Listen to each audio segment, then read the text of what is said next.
I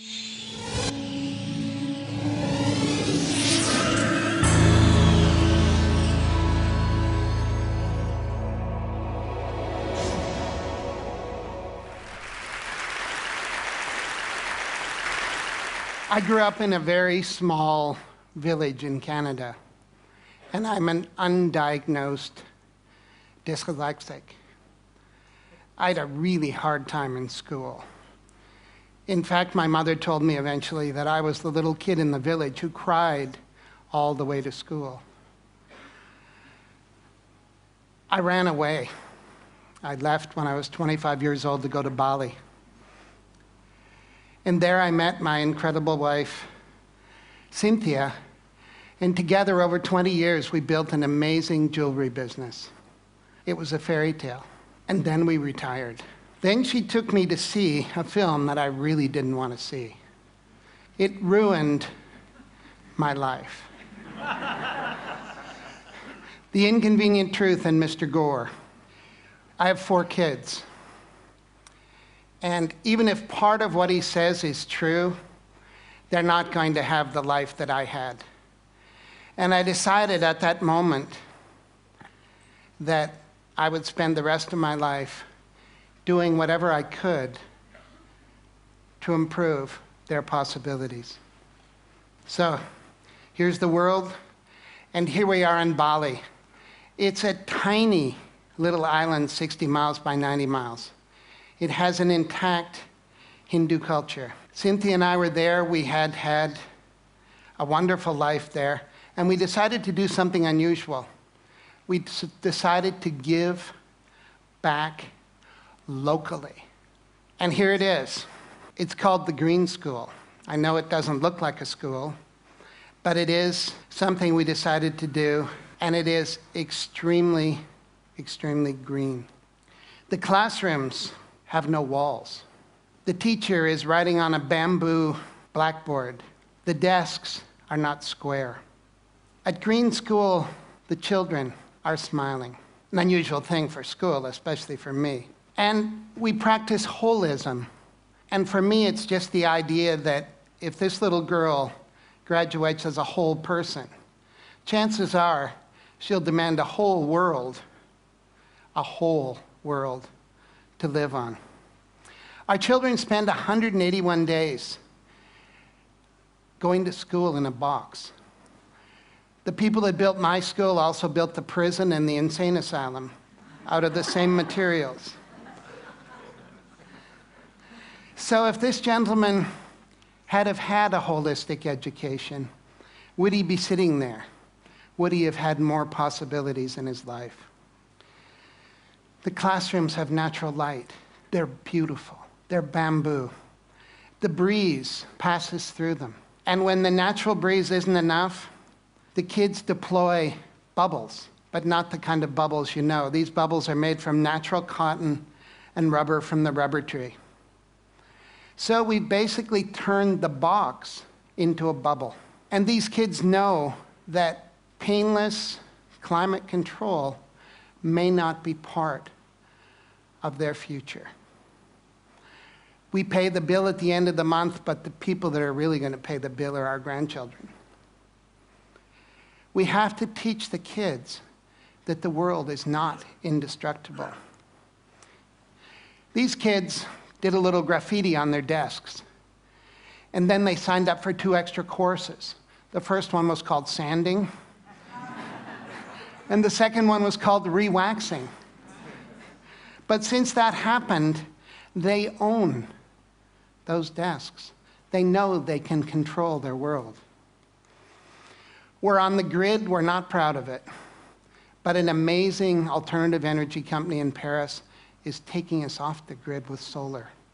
And this thing is the second vortex to be built in the world. In a 2.5-meter drop on our river, when the turbine drops in, it will produce 8,000 watts of electricity day and night. And you know what these are.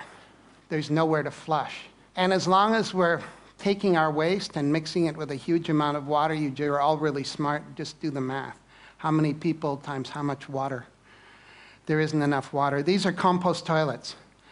And nobody at the school wanted to know about them, especially the principal. And they work. People use them. People are okay. It's something you should think about doing. Not many things didn't work. The beautiful canvas and rubber skylights got eaten by the sun in 6 months. We had to replace them with recyclable plastic. The teachers dragged giant PVC whiteboards into the classrooms. So we had some good ideas. We took old automobile windshields, put paper behind them, and created the first alternative to the whiteboard. Green School sits in South Central Bali, and it's on 20 acres of rolling garden. There's an amazing river traveling through it, and you can see there how we managed to get across the river. I met a father the other day. He looked a little crazed. I said, "Welcome to Green School." He said, "I've been on an airplane for 24 hours. I asked him, why? He said, "I had a dream once about a green school. And I saw a picture of this green school. I got on an airplane. In August, I'm bringing my sons." This was a great thing. But more than that, people are building green houses around Green School so their kids can walk to school on the paths. And people are bringing their green industries, hopefully their green restaurants, to the Green School. It's becoming a community. It's becoming a green model. We had to look at everything. No petrochemicals in the pavement. No pavement. These are volcanic stones laid by hand. There are no sidewalks. The sidewalks are gravel. They flood when it rains, but they're green. This is the school buffalo. He's planning to eat that fence for dinner. All the fences at Green School are green. And when the kindergarten kids recently moved their gate, they found out the fence was made out of tapioca. They took the tapioca roots up to the kitchen, sliced them thinly, and made delicious chips. Landscaping. We managed to keep the garden that was there running right up to the edge of each of the classrooms. We dropped them gently in. We made space for these guys, who are Bali's last black pigs. And the school cow is trying to figure out how to replace the lawnmower on the playing field. These young ladies are living in a rice culture, but they know something that few people know in a rice culture. They know how to plant organic rice, they know how to look after it, they know how to harvest, and they know how to cook it. They're part of the rice cycle, and these skills will be valuable for them in their future. This young man is picking organic vegetables. We feed 400 people lunch every day. And it's not a normal lunch. There's no gas. Local Balinese women cook the food on sawdust burners using secrets that only their grandmothers know. The food is incredible. Green School is a place of pioneers, local and global. And it's a kind of microcosm of a globalized world. The kids are from 25 countries. When I see them together, I know that they're working out how to live in the future.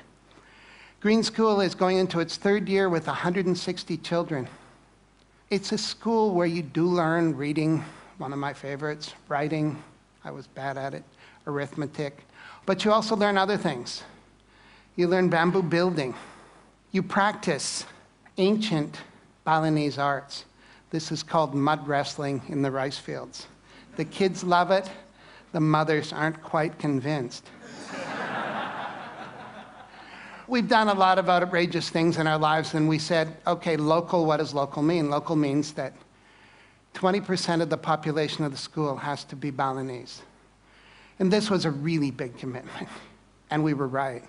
And people are coming forward from all over the world to support the Balinese Scholarship Fund, because these kids will be Bali's next green leaders.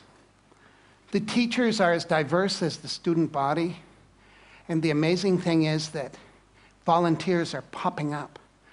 A man came from Java with a new kind of organic agriculture. A woman came from Africa with music. And